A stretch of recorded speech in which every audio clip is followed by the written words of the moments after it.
Alrighty,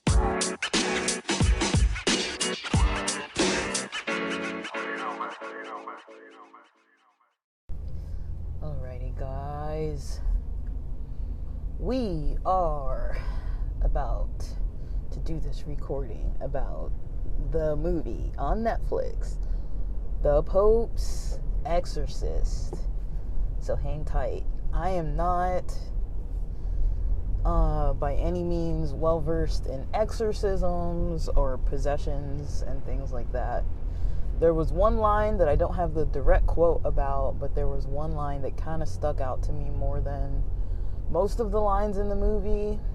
And I should probably put a spoiler alert on this, so it's probably going to spoil. I'm just going to talk about like the recap and kind of my own review of this movie. So I can't remember if it's a Netflix original.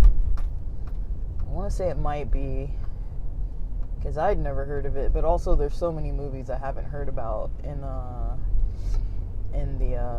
that are out right now. So that's also not like shocking, that there might be movies that I don't know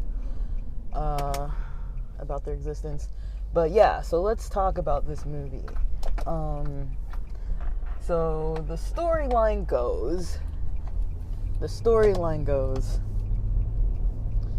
there's this Abbey, and there might be some details I'm missing for sure, because it was a little complex for me. Like, I'm not gonna lie, it wasn't like the easiest to understand, but there was a what do you call it? Like, there was this Abbey that initially, opening scenes, there's a guy, male, who needs to have an exorcism performed. He's already tied onto the bed to be restrained, and there's this conflict going back and forth with the Vatican, and this Abbey is located in Spain. And so during this early intro to the movie, you see that the Vatican has some priests and bishops, or whatever their labels are. They are not in favor of the main priest doing these exorcisms. They think he's doing it for egotistical reasons and fame, and I think that maybe they just don't believe that that it's required.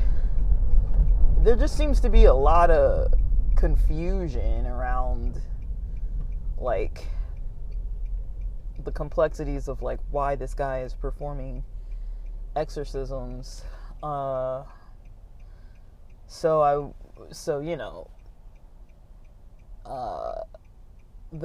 movie cuts after this guy does he has the exorcism, and the demon inside of this man, he's like a younger man, but he's not like very young, the first guy in Spain that's kind of tied down on the bed. His body's getting all contorted, and of course he's sweaty, and coloration is really off. And it doesn't explain much. Now, mind you, my television, I barely adjusted my color, the brightness. I finally found out how to change the brightness on the TV after watching this movie. So me and my mom watched it during lunchtime in the middle of the day, and our living room has like a little bit of light coming in through the windows and stuff. And it was kind of like a visually dark movie, emotionally dark too, but visually dark. And so it was kind of hard to see a lot of what was going on, just because our TV's always been pretty dimmed. And I was like, I'm gonna figure this out. So after that movie, I finally watched a tutorial of how to use the remote to do it, and it turns out that we've been using the wrong remote. There's a remote for the TV instead of the remote for the box with the apps and everything. And so, my mom finally found that remote and gave it to me, and then I was able to adjust the brightness. But I'm not gonna watch it again. It was scary enough. It was a thriller, but that kind of content always kind of freaks me out. So to me, it was pretty freaky. But yeah, so that was the first thing I had noticed. Was it was really dark and hard to see, but I could hear everything. And so that's why I say there might be some parts that I kind of missed. So yeah, this young guy is kind of being tied down, getting exorcised by this priest. There's a second priest that's in there that, they bring him in and they're like, bring a pig, and so he brings a pig. And I feel like, I don't know when that exorcism took place, but yeah, they bring the pig, they exorcise the demons out and into the pig, and then they shoot and kill the pig, and that's the end of that guy being possessed. And somewhere in the story, this young family, so a mother with her 2 children, and it sounds like an almost fairly recently deceased husband, maybe for like a year or some months, I don't know how long, but the husband is no longer living because of being impaled in some kind of a car accident. And so the mother of the children, I think they inherit or get access to this abbey that was from their deceased father, and the mom's goal is to renovate this abbey and then her goal is to renovate the abbey and then go to I'm reaching for something. I gotta make sure I have my wallet. She wants to renovate this abbey and then go and sell it or something for a profit. I don't know if that's exactly, but I think that's the whole point of why this lady and her 2 kids, and I think it was 1987, end up in this abbey. Now, the young boy has some type of mutism issue. I believe they're stating that it's relevant to the trauma that he experienced when he witnessed the accident of his father being impaled, and that accident was significant and left those kind of emotional scars. And so this boy, you don't really see him talking hardly at all, but you don't really notice it because it's like, at first you're like, okay, he's a kid, and so maybe he's just not that talkative, and there's nothing really to make it seem like he's got like a major issue. I feel like it's not like the biggest point that they're trying to make. Like, you don't really notice that there's some kind of issue too early. So, because he's got his headphones in, he's listening to music and stuff like that. So in my head, I'm like, he's probably quiet and shy, and you don't really see him interacting. They're in the car, they're driving, then they get to this abbey, and you kind of see the look on his face. He seems a little bit like, this place doesn't look ideal, and he doesn't look like happy or pleased or displeased. He just looks a little like he's tuned into the energy of this place, and he seems a little like, I don't know, he's like, just by his facial expressions, he seems really not so excited about this move. The daughter as well is not too excited about this move, but there's no real backstory. Like, you don't see them like leaving their hometown and like saying bye to their friends. There's not like a lot of emotional attachment to like where they're moving, and then they're moving to this like dark abbey castle looking place. They speak English. There's a priest who's there, who tells them, you know, if you need anything at all, just like make contact with me, you know, and I'm here to support, you know. So he's nice and supportive. But you know, they're like, oh, it's gonna be fine. So they have construction workers come in, and there's some part in like a wall or something where they kind of break into it a little bit, and they can't really see because it's dark. And so one of the construction workers goes and tries to light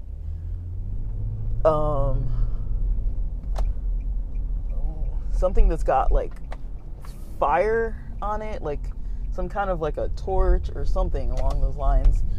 It's not really a torch. It's more like a construction apparatus, something that you use to work.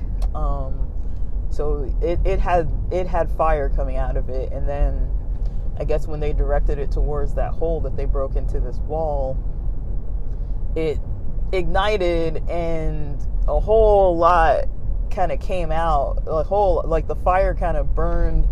I don't know if one guy died. I don't really know if one of the construction workers died, but immediately, you know, they're like, we can't work here. We're stopping construction immediately. You have some kind of gas leak, and this is dangerous for us, and we're out. You know, they split like right after that moment. There was no like kind of break. I can't remember if they called the priest back around then, but I remember around that time the little boy is kind of like, you know, they're roaming around, and the sister hears these knocks like that.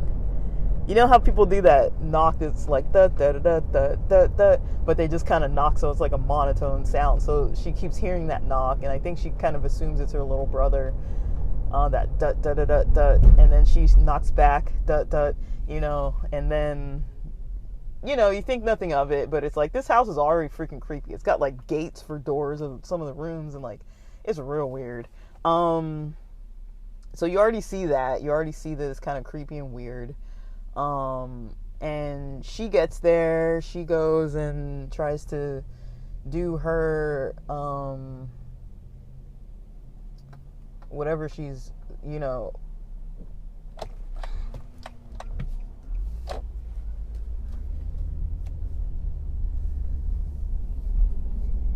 like she goes and tries to, sorry, somebody just bumped the person in front of me. I had to go around them. She goes and tries to,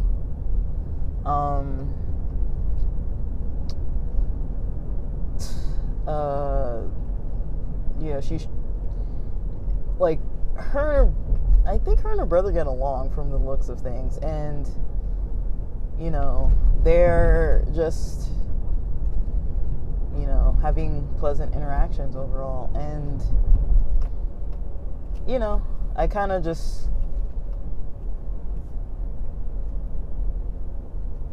you know, I was watching it. So basically, what ends up happening is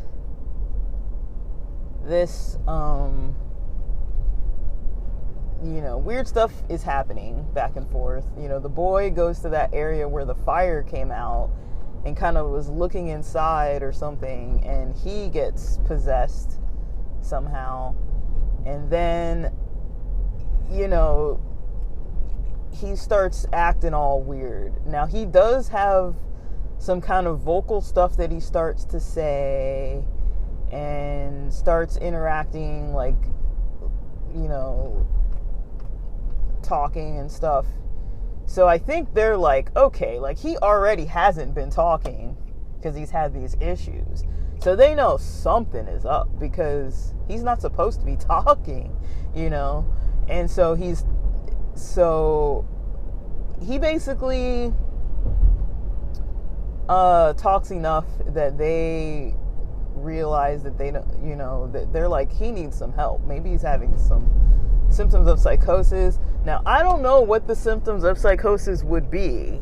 they always want to say psychosis and all kinds of stuff, but I'm like, well, he didn't seem like he was hallucinating. He didn't have any kind of disorganized speech or any kind of catatonia. Nothing like that. So I don't know why they were like, he's, it's a possession. It's they didn't even go to the possession until like the medicine wasn't really working. Now at one point, the sedative injection, when he starts getting really bad off, the sedative does work, but there's then a lot of stuff starts happening in that house. Like, there's stuff attacking the sister at one point gets possessed. The mother never gets possessed, but she's getting attacked too. Like, this demon's like throwing them all around and like all this kind of stuff, tossing them into the walls and up the walls, and she was getting almost sucked all the way into the bed till the priest went and pulled her out. And so there's all these things going on where I'm just like, what is going on? This is a crazy ass movie, like, this is a fucking crazy ass movie.